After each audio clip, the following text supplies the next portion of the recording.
আমার আল্লাহ কুরআনুল কারীমে ফুরকানুল হামিদে সূরাতুল বাকারার মধ্যে বলে দিয়েছেন ওয়াবাশশিরিল্লাযীনা আমানু ওয়া আমিলুস সলিহাত আন্না লাহুম জান্নাতিন তাজরি মিন তাহতিহাল আনহার।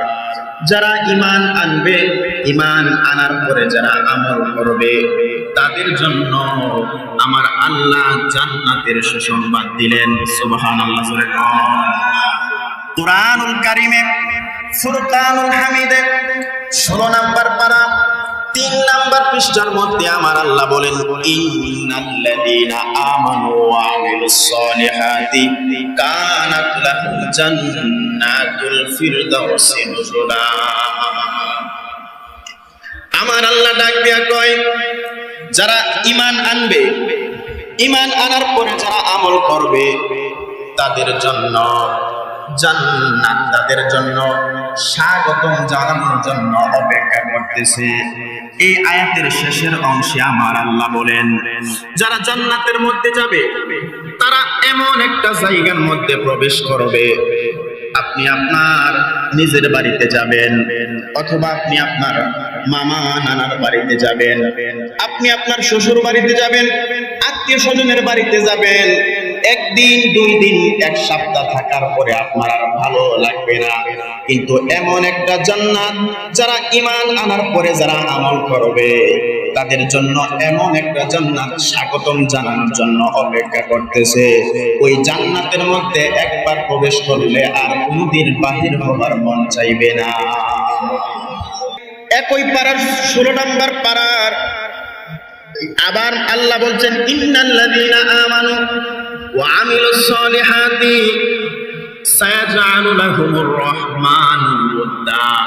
যারা ঈমান আনবে, ঈমান আনার পরে যারা আমল করবে, আমল করবে যারা, সায়াজআলু লাহুমুর রহমানু ওয়াদ্দা, আমার আল্লাহ তাদেরকে ভালোবাসবে। তাহলে প্রত্যেকটা আয়াতের মধ্যে আপনি খেয়াল করেন, আমার আল্লাহকে ঈমানের কথা বলছে, এরপরে আমার আল্লাহ আমলের কথা বলেছেন।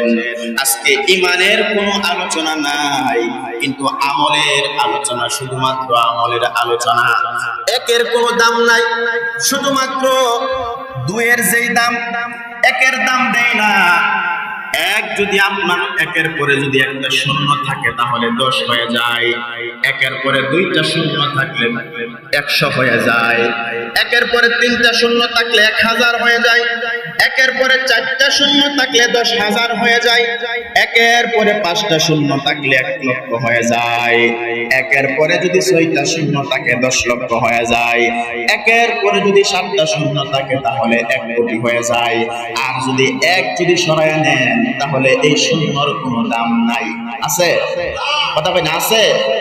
তাহলে আমি বোঝাতে চাইছি, 1-এর যেই দাম, ঈমানের যেই দাম, ঈমান যদি আপনার থাকে আপনার নামাজের দাম আছে, ঈমান যদি আপনার থাকে তাহলে রোজার দাম আছে, ঈমান যদি আপনার থাকে তাহলে যাকাতের দাম আছে, ঈমান যদি থাকে মা বাবার খেদমতের দাম আছে, ঈমান যদি থাকে আপনার হজের দাম আছে, ঈমান যদি থাকে আপনার রোজার দাম, জিকিরের দাম আছে, ঈমান যদি থাকে আপনার জুমার নামাজের দাম আছে, ঈমান যদি থাকে তাহলে তারাবির নামাজের দাম আছে, ঈমান যদি থাকে তাহাজ্জুদ নামাজের দাম আছে। কিন্তু ঈমান নাই, কোনো আমলের কোনো দাম নাই। কথা বলেন না ঠিক না? ঠিক। ঈমান নাই, কোনো জিনিসের দাম নাই। আমার আল্লাহ কুরআনুল কারীমে ফুরকানুল হামিদে 30 নম্বর পারা সূরা 3-এর মধ্যে বলেছেন ইল্লাল্লাযীনা আমানু ওয়া আমিলুস সলিহাতি ফালাহুম আজরুন গায়রু মামনুন। এখানেও আমার আল্লাহ বলছে, যারা ঈমান আনবে, ঈমান আনার পরে যারা আমল করবে, তাদের জন্য আমার আল্লাহ পুরস্কারের ব্যবস্থা করে রেখেছেন। একই পারা 30 নম্বর পারা সূরাতুল বাইয়িনার মধ্যে আমার আল্লাহ বলেছেন ইন্নাল্লাযীনা আমানু ওয়া আমিলুস সলিহাতি উলাইকা হুম খায়রুল বারিয়া।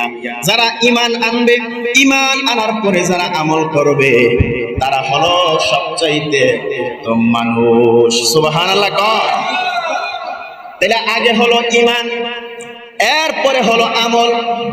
আগে হলো ঈমান, এরপরে হলো আমল, আগে হলো ঈমান।